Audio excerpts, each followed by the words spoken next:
किसी भी ग्रह की वास्तविक भाव स्थिति को अगर हमें जानना हो तो हमें भाव चलित कुंडली की ज़रूरत पड़ती है।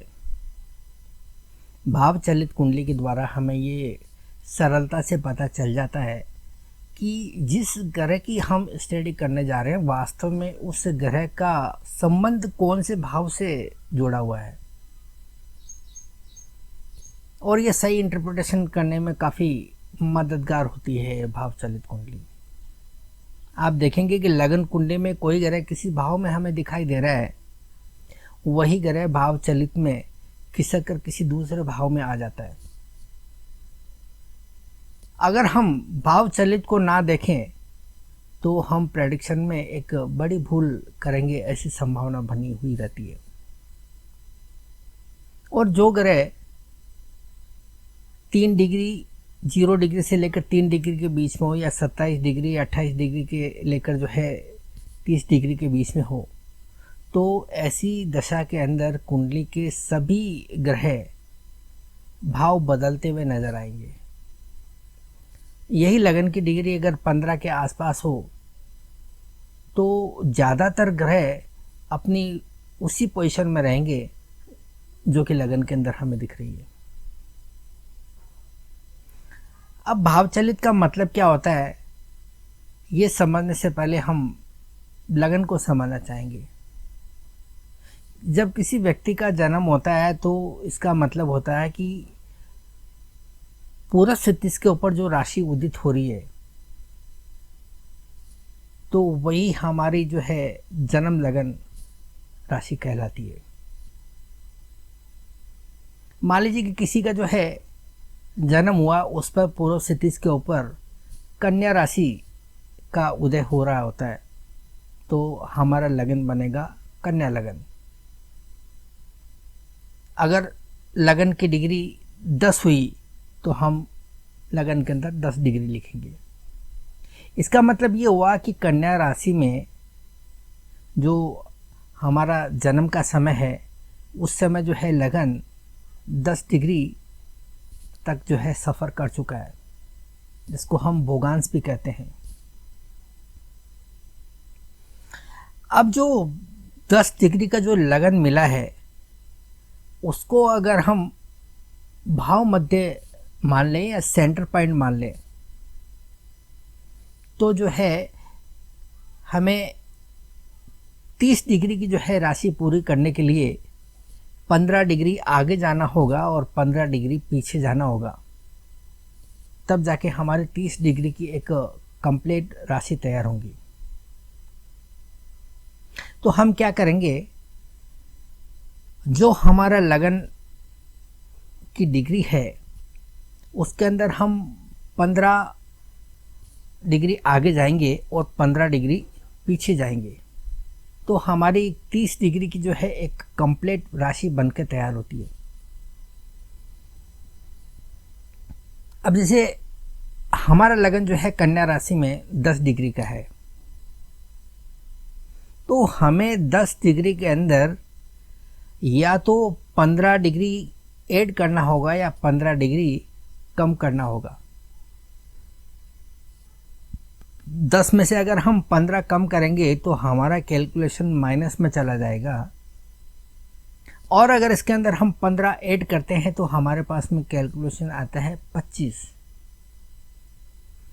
तो इसका मतलब ये हुआ कि 25 डिग्री तक जो है हमारा ये पहला घर जो है रहेगा, और इसकी शुरुआत होगी 25 डिग्री 12वें घर से, यानी कि 25 डिग्री 12वें घर से लेकर 25 डिग्री लगन तक हमारी 30 डिग्री का जो है एक घर माना जाएगा। अब 25 डिग्री के जो आगे ग्रह है वो खिसक कर जो है कुंडली के दूसरे भाव में चले जाएंगे। मान लीजिए कि 27 डिग्री के ऊपर हमारी कुंडली के अंदर जो है मंगल बैठा हुआ है, तो ये मंगल जो है खिसक कर जो है दूसरे भाव के अंदर चला जाएगा। और मान लीजिए कि 12वें घर के अंदर 3 डिग्री के ऊपर 12वें घर में जो है 28 डिग्री पर शुक्र बैठा हुआ है, तो वही शुक्र खिसक कर जो है लगन के अंदर आ जाएगा,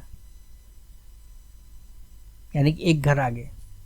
तो आपने देखा कि 12वां घर का जो ग्रह है वो खिसक कर जो है लगन में आ गया, और जो लगन का ग्रह है वो खिसक कर जो है दूसरे भाव में चला गया। इसी प्रकार से जो है ग्रहों की कैलकुलेशन होती है। जब हमारा लगन 10 डिग्री का है तो हमारा भाव मध्य भी जो है 10 डिग्री का हुआ, तो कुंडली के जितने भी भाव है उन सब का जो है भाव मध्य जो है 10 डिग्री ही कहलाएगा। और 25 डिग्री के बाद में जो भी ग्रह है वो सब के सब जो है आगे के भाव में खिसक जाएंगे। इसी तरह से आपको जो है कैलकुलेशन करना होता है और भाव मध्य निकाल कर एक चलित कुंडली का जो है निर्माण किया जाता है। तो इस प्रकार से आप अगर चलित कुंडली के हिसाब से ग्रहों का आकलन करेंगे तो प्रेडिक्शन का लेवल अच्छा रहेगा और उसके अंदर एक्यूरेसी की संभावना जो है बहुत हद तक जो है बढ़ी हुई रहेगी, गलतियां होने की संभावनाएं काफ़ी कम रहेगी। अब उदाहरण के लिए आप इस बर्थ चार्ट को देख सकते हैं। इस बर्थ चार्ट में आपको यहाँ पर 2 चार्ट दिखाई दे रहे हैं। एक तरफ आपका ये लगन चार्ट है और ये दूसरी तरफ आपका जो है ये चलित चार्ट है, जिसको हम भाव मध्य भी कहते हैं। अब दोनों ही चार्ट को अगर आप ध्यान से देखेंगे तो आप देख पा रहे हैं कि कुंडली के अंदर जो लगन के अंदर जो ग्रह दिखाई दे रहे हैं उनकी भावगत स्थिति जो है चलित चार्ट के अंदर बदली हुई है। बहुत सारे ग्रह एक भाव से निकलकर दूसरे भाव के अंदर आ गए हैं। और अगर हम इसके फ़र्क को अगर महसूस करें तो हमें इंटरप्रिटेशन के अंदर बहुत बड़ा बदलाव महसूस होता है। ये चलित चार्ट बनता किस तरह से है और इसमें जो फ़र्क आता है उसको हम किस प्रकार से जो है इंटरप्रेट कर सकते हैं, किस प्रकार से इसे समझ सकते हैं, इसे हम इस उदाहरण के द्वारा समझने का प्रयास करेंगे। आप देख पा रहे हैं कि इसमें धनु राशि हमें लगन के अंदर दिखाई दे रही है, यानी कि धनु लगन का ये बर्थ चार्ट है और लगन की डिग्री है 5। इसका मतलब ये हुआ कि जिस वक्त इस व्यक्ति का जन्म हुआ पूर्व क्षितिज के ऊपर ये धनु राशि उदित थी और लगन की डिग्री थी 5। अब लगन की डिग्री 5 है तो पूरा कैलकुलेशन इसी 5 डिग्री के ऊपर होगा। चलित चार्ट का निर्माण इसी लगन की डिग्री के आधार पर होगा। ये जो 5 डिग्री हमें दिखाई दे रही है इसको चलित कुंडली के अंदर, जिसको हम समविभाजित कुंडली या भाव मध्य भी कहते हैं, इसको सेंटर पॉइंट माना जाता है। तो अगर 5 डिग्री को सेंटर पॉइंट मानते हैं तो हमें ये भी पता है कि एक राशि 30 डिग्री की होती है, इसलिए इस भाव को कंप्लीट करने के लिए हमें 15 डिग्री आगे जाना होगा और 15 डिग्री ही हमें पीछे जाना होगा, तभी जो है ये 30 डिग्री का भाव बनकर तैयार होगा। तो यहाँ पर हम 5 डिग्री को सेंटर पॉइंट मानते हैं, तो इसके अंदर हमें या तो 15 डिग्री को ऐड करना होगा या 15 डिग्री को इसमें से घटाना होगा।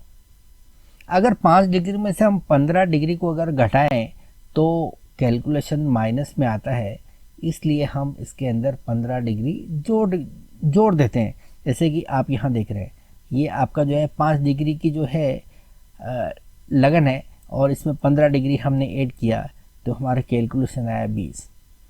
तो ये 20 डिग्री यहाँ पर जो है हमारे लिए फाइनल स्टेज होगी इस पहले भाव की। अगर हम इसे समझना चाहें तो हम इस प्रकार से समझ सकते हैं कि ये जो लगन है वो 20 डिग्री 12वें घर से शुरू होता है और 20 डिग्री ये पहले घर पे जाकर जो है ख़त्म होता है। इसका मतलब साफ है कि 20 डिग्री के आगे जितने भी ग्रह हमें अगर किसी भाव में दिखाई देते हैं तो वो एक स्थान आगे बढ़कर अगले स्थान के अंदर जो है आ जाएंगे।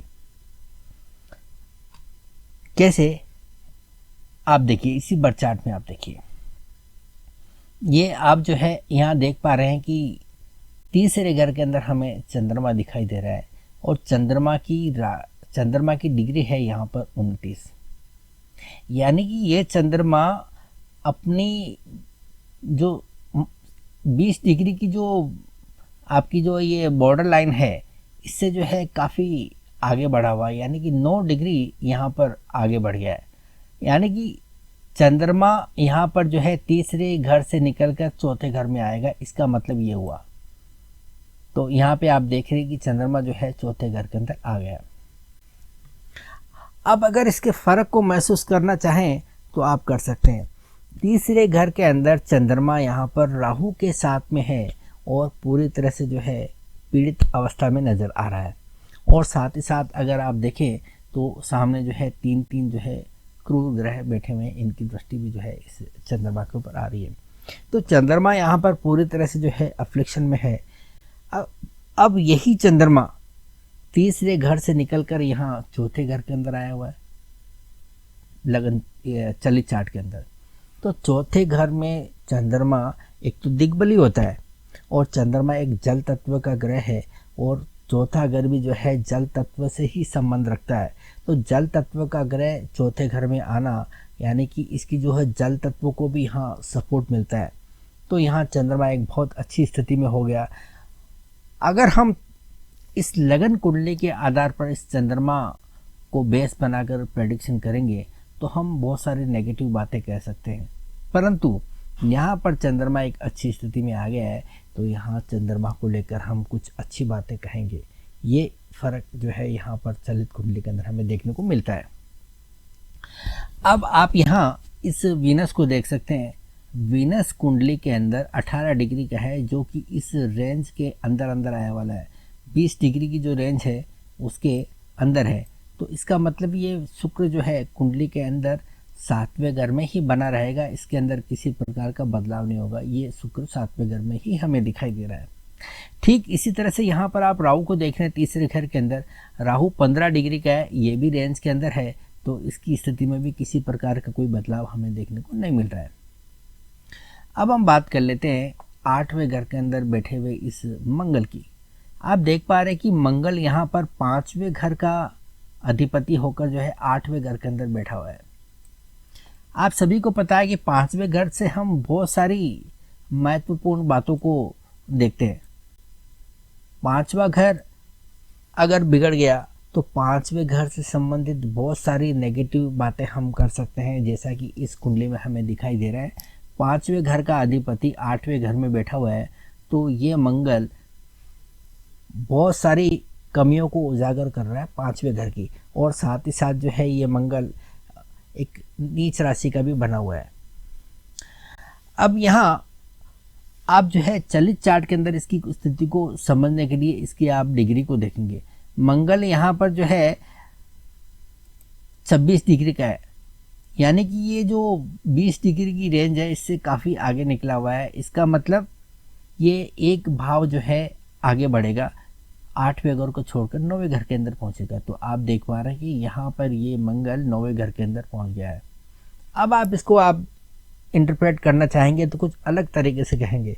आप मंगल को 8वें घर में देखने पर जो है कुछ नेगेटिव बातें करेंगे, परंतु यहाँ पर एक त्रिकोण भाव का अधिपति जब त्रिकोण भाव के अंदर बैठता है तो फिर आप इसी मंगल के बारे में कुछ अच्छी बातें करते हुए नजर आएंगे, क्योंकि ये एक मंगल की त्रिकोण की स्थिति जो है एक तो अच्छी कहलाई जाएगी। साथ ही साथ यहाँ पर 2 ग्रह ऐसे हैं जो अग्नि तत्व के ही हैं और मंगल भी अग्नि तत्व का ग्रह है और ये दोनों इस मंगल के मित्र भी हैं, तो इस लिहाज से मंगल की स्थिति यहाँ पर और भी बेहतर हो गई। ठीक है, तो यहाँ पर ये मंगल की बात हुई। अब हम आगे बढ़ेंगे तो हम शनि की स्थिति को देखेंगे। शनि इस कुंडली के अंदर 22 डिग्री का है। 22 डिग्री का होने का मतलब है कि ये भी 20 डिग्री की रेंज से जो है ना आगे निकला हुआ है। तो ये मंगल भी जो है एक स्थान आगे बढ़ेगा और यहाँ पर जो है 9वें से निकल कर यहाँ पर ये 10वें स्थान पर आया हुआ है। अब यहाँ शनि की स्थिति को देखिए। शनि यहाँ पर 22 डिग्री का होने के कारण भाव चलित में चला गया है, तो इसकी स्थिति में बदलाव हो गया। परंतु आप लगन में शनि की स्थिति को देखेंगे तो इसे काफ़ी नेगेटिव मानकर चलेंगे, क्योंकि आप देख पा रहे हैं कि शनि के साथ में दो ग्रह ऐसे हैं जो लगन के मित्र भी नहीं है, और इसमें सूर्य जो है शनि का कट्टर शत्रु माना जाता है। तो यहाँ पर शनि पूरी तरह से जो है अफ्लिक्शन में है। शनि एक महत्वपूर्ण घर को लेकर यहाँ पर हमें चल रहा है। तो अगर यहाँ शनि अगर अफ्लिक्शन में आता है तो ये दूसरे घर से हमें नेगेटिव परिणाम देखने को मिलेंगे, ऐसा हम कहेंगे।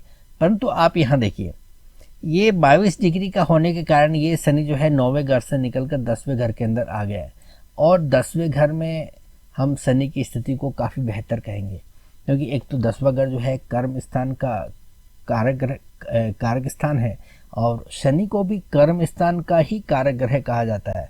तो इस प्रकार से कर्म स्थान का कारक ग्रह कर्म स्थान में ही बैठ जाना, हम इसे कार्य क्षेत्र के लिए अच्छा कहेंगे।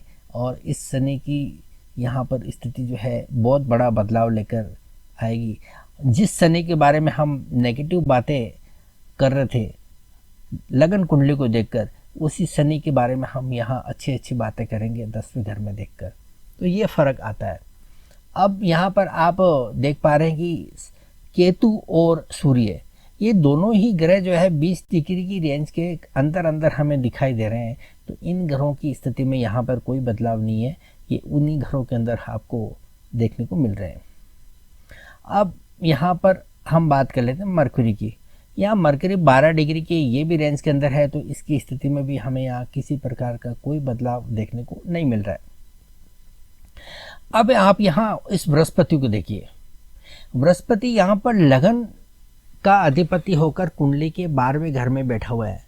जब लगन लॉर्ड 12वें घर में जाता है तो हम बहुत सारे नेगेटिव बातें कह सकते हैं कि भाई, एक तो उसकी सेहत को लेकर कुछ नेगेटिव बातें की जा सकती है, उसकी आइडेंटिटी को लेकर कुछ नेगेटिव बातें की जा सकती है, या फिर उसको पर्सनैलिटी के बारे में कुछ ऐसी बातें कही जा सकती है।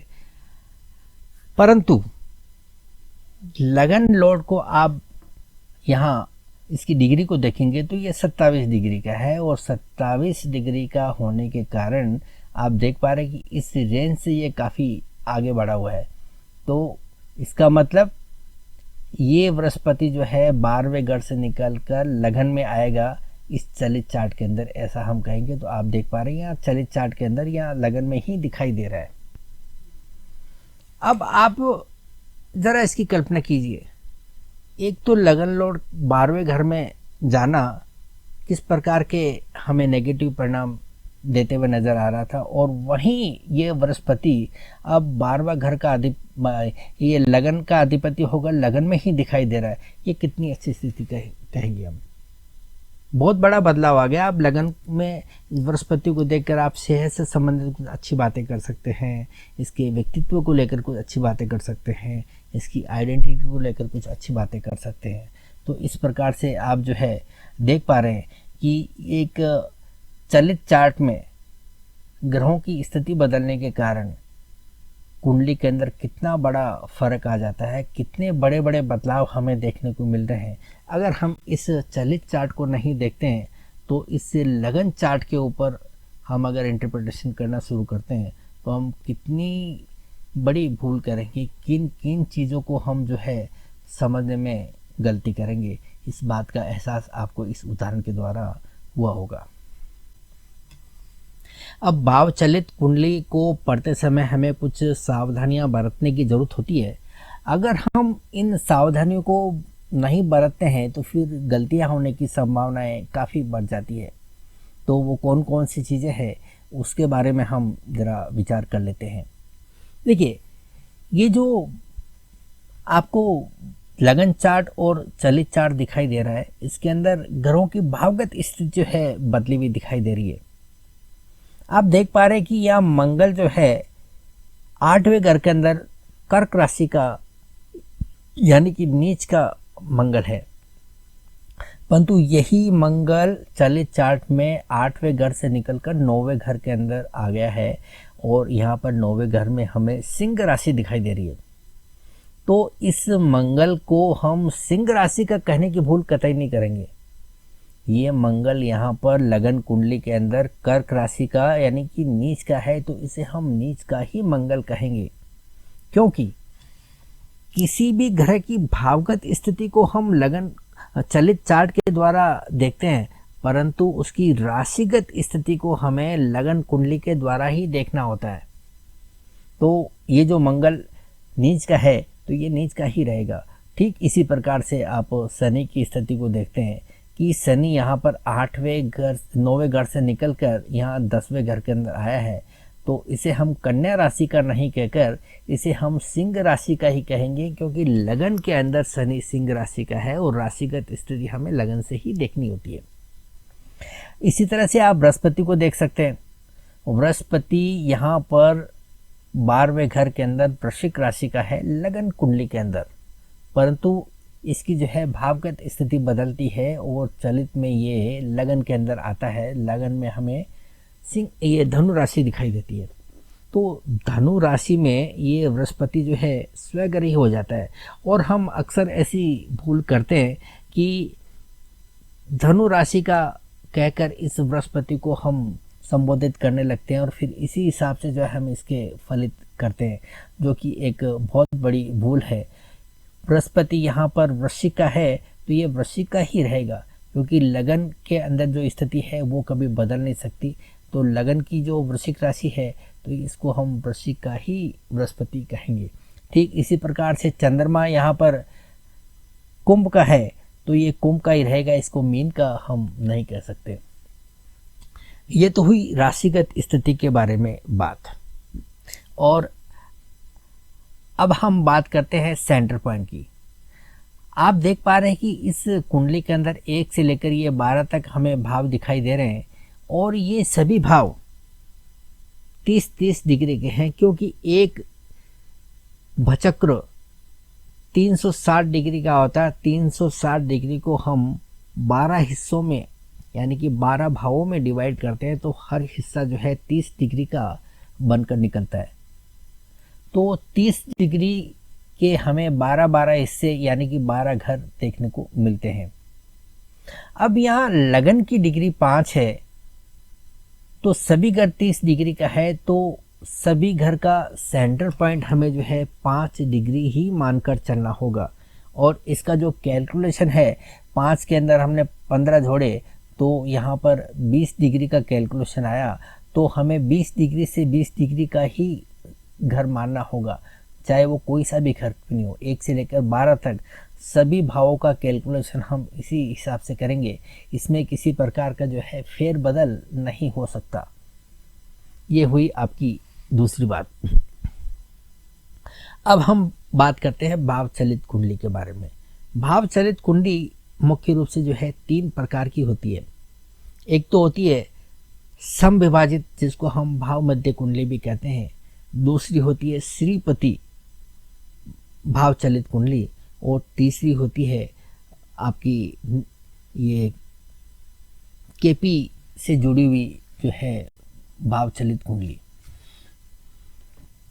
और एक होती है निरायण भाव चलित कुंडली। तो सभी का जो है अलग अलग यहाँ पर मतलब होता है। हमारा मतलब जो है यहाँ पर समविभाजित कुंडली से है, क्योंकि इसी समविभाजित कुंडली को ज्योतिष के विद्वान लोगों ने जो है मान्यता दी है और इसी को हमें फॉलो करना होता है।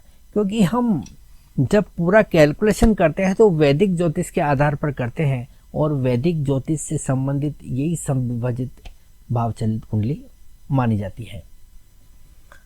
अब हम बात करते हैं श्रीपति कुंडली की। श्रीपति कुंडली के अंदर सभी 12 घर जो है समान डिग्री के नहीं होते हैं, क्योंकि श्रीपति वाले मानते हैं कि पृथ्वी जो है गोल नहीं होकर अंडाकार स्वरूप की है। एक अंडाकार स्वरूप की होने के कारण इसके ऊपर और नीचे के जो 2 हिस्से हैं वो थोड़े से लंबे होते हैं और जो साइड के हिस्से होते हैं थोड़े चपटे होते हैं, उनका जो जो गैप है वो थोड़ा कम होता है। तो इसके आधार पर जो है सभी घरों की अगर डिग्री नापी जाए तो उसके अंदर समानता नहीं आ सकती, उसके अंदर जो है वेरिएशन देखने को मिलता है। तो इस श्रीपति कुंडली के अनुसार आपको कोई घर जो है कम डिग्री का देखने को मिलेगा, तो कोई घर जो है ज़्यादा डिग्री का देखने को मिलेगा। तो इस प्रकार से इनकी जो भाव के अंदर जो है भाव की डिग्री में थोड़ा वेरिएशन आता है। तो यहाँ पर जो है सेंटर पॉइंट का भी फर्क पड़ जाता है, और कभी कभी ऐसा भी होता है कि दो घरों के अंदर एक ही राशि आती है और कोई एक राशि जो है विलुप्त हो जाती है। तो ये भी अक्सर हमें देखने को मिलता है।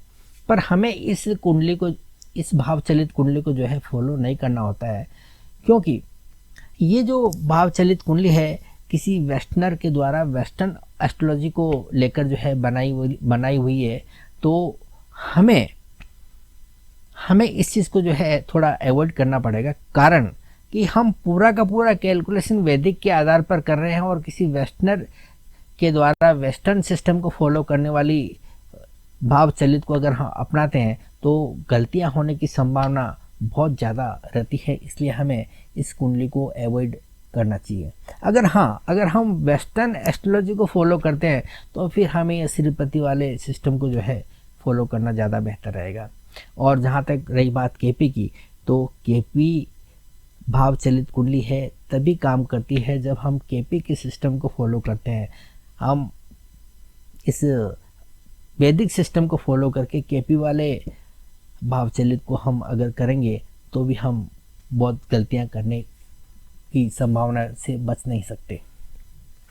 और जहाँ तक नारायण भाव चलित की बात होती है तो इसमें क्या होता है कि यहाँ पर जो लगन की डिग्री है इस समविभाजित कुंडली के अंदर, इसे हम सेंटर पॉइंट मानकर चलते हैं। परंतु जो नारायण भाव चलित होता है उसके अंदर हम जो लगन की डिग्री होती है उसको भाव आरंभ की डिग्री मानकर जो है कैलकुलेशन करते हैं, ये फ़र्क होता है। परंतु जितने भी जो ज्योतिष के विद्वान हैं उन सभी का जो है यही मानना है कि जब हम वैदिक ज्योतिष को फॉलो कर रहे हैं तो हमें समविभाजित कुंडली को ही मानना चाहिए। इससे हमारे प्रेडिक्शन में जो है एक बहुत अच्छा स्तर देखने को मिलता है और ये सही तरीके से जो है काम करते हुए नज़र आती है। तो ये था एक भाव चलित कुंडली को लेकर एक विश्लेषण। ये विश्लेषण आगे भी हमारा जारी रहेगा। इस विषय को हम अगले एपिसोड में कंटिन्यू रखेंगे और इसके बारे में और अधिक जानकारियां हम आपके साथ में साझा करेंगे। परंतु आज के लिए हम इस विषय को यहीं पर विराम देंगे और आपसे इजाज़त चाहूँगा। मिलेंगे अगले वीडियो में और अधिक जानकारी के साथ में। तब तक के लिए इजाज़त। Thank you.